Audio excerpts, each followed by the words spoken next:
She screamed, "It's either me or your mom." I said, "Thanks for making it easy." Then I sent her a copy of the canceled venue contract and blocked her entire family. I ignored her 73 missed calls. I met Marissa 3 years ago at a mutual friend's 4th of July barbecue in Austin. She was loud, charismatic, and knew how to take command of a room. I was a bit quieter, more reserved, but there was something magnetic about her energy. We hit it off quickly, talked late into the night on the porch while fireworks lit the sky. Within 6 months, we were living together. 2 years later, I proposed. I won't lie and say everything was perfect. It wasn't. Marissa was passionate, no doubt, but that fire had a dark side. She could be intense, emotional, and sometimes downright disrespectful, especially when it came to my mom. Now, my mom isn't some overbearing nightmare like the kind you see in bad rom-coms. She's kind, thoughtful. When Marissa moved in, my mom sent over boxes of groceries and helped us paint the guest room. She even baked Marissa's favorite carrot cake every birthday after she learned it was her favorite. But Marissa always saw her as a threat. At first, I thought it was just growing pains, two strong women in my life trying to find balance. But as time passed, the tension didn't ease. Marissa would roll her eyes when my mom called, make sarcastic remarks if I spent a weekend helping her fix something around the house, and God forbid I ever invited her over without clearing it first. It reached a breaking point 6 months before the wedding. We were finalizing the venue details for a winery up in Fredericksburg. My mom had helped us put down the deposit, $5,000, which was non-refundable. She didn't expect anything back, just said she wanted to contribute. The night of the venue tasting, everything exploded.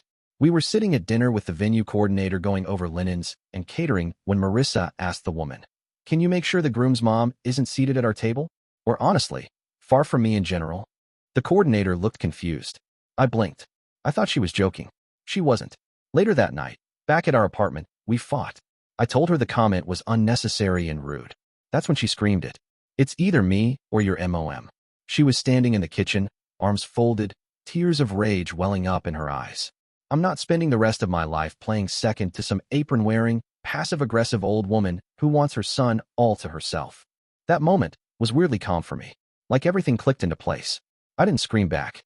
I just stood there and thought, this is what the rest of my life would be like, walking on eggshells, apologizing for someone being kind to me. So I said, "Thanks for making it easy." She looked stunned. I walked into the bedroom, closed the door, and messaged the venue coordinator that we were canceling. I knew we'd lose the deposit. I didn't care. Peace was worth more. The next morning, I forwarded Marissa a copy of the cancellation notice with the subject line, "Best of luck." Then I blocked her number. I blocked her parents, her 2 sisters, even her college roommate who had already messaged me with, "Bro, she's just emotional. Give her a break." There were 73 missed calls over the next few days. Emails, DMs from burner accounts, a long message thread from her dad saying I'd regret this and I broke a good woman. But deep down, I didn't regret it. Because it wasn't just about my mom. It was about control. And I wasn't going to start my marriage by choosing someone who demanded I cut off the woman who raised me. By the end of that week, the silence from me was deafening, but Marissa was anything but quiet. The first sign of trouble came through mutual friends. My buddy Mike texted me a screenshot of Marissa's Facebook status. It was long, dramatic, the kind of thing people post after a messy breakup, hoping for sympathy from people who only know half the story. She painted herself as the victim, said I abandoned her, that I had mommy issues, and that I was emotionally unavailable throughout the relationship. The comments were flooded with heart emojis, "You deserve better," and "Men ain't sh/t." A few of her friends even reposted it to their stories with vague captions like, "Never settle for less, sis." Honestly, I laughed. I wasn't angry. I wasn't hurt. I just saw it for what it was, damage control. She knew she messed up, and rather than own it, she was flipping the script. But what really caught me off guard was what happened with the wedding guests. We had a joint wedding website with RSVP info, registry, and even engagement photos, something we built together a few months prior. Apparently, Marissa had logged in, deleted my name from the homepage, and changed the message to, "Due to unforeseen events, the groom has chosen to step away from the wedding. The bride will still be hosting a celebration of life, love, and independence. If you still wish to attend, please update your RSVP accordingly." A celebration of independence? You can't make this stuff up. Half my family called me asking what the hell was going on. My aunt from Ohio was livid. She had booked flights and a hotel, only to find out through the website that the wedding was off. I spent the next few days doing damage control, calling my side of the family, refunding registry gifts, and letting people know that, no, I hadn't gone insane. I had just chosen peace. Then the text started. I had blocked Marissa's number, but she was using friends' phones now. Some messages were desperate. We can talk. Just once. Please. Others were bitter. You'll always be alone. No woman will ever put up with you and your mommy. There was one that stopped me for a second, though. I'm pregnant. At first, I didn't even respond. But I'm not the type to take something like that lightly. I unblocked her number and told her to meet me at a local clinic for a confirmation test. No arguments, no emotional games. She agreed. 2 days later, she ghosted the appointment. Then she posted a photo of herself drinking wine at a girls' night out. So yeah, it became crystal clear that it was just another manipulation tactic. And that was the final nail in the coffin for me emotionally. Any lingering doubt, any what if, just disintegrated. She wasn't heartbroken. She was mad she lost control. Still, it didn't end there. One night, I got a call from my mom, sounding shaken. Someone had left a nasty voicemail at her office, accusing her of ruining her son's life. My mom tried to laugh it off, but I knew it bothered her. I decided to file a harassment complaint at the local police station. Not because I thought they'd drag her in or anything, but just to have a record of everything, just in case. And then, everything went quiet. No more calls. No messages. Nothing. It was like a storm that had burned itself out. But just as I started getting used to the silence, something unexpected happened. Something that would change how I saw the entire situation. And someone I least expected reached out. About a month passed with radio silence. No messages, no social media rants, no surprise calls from friends or relatives trying to talk sense into me.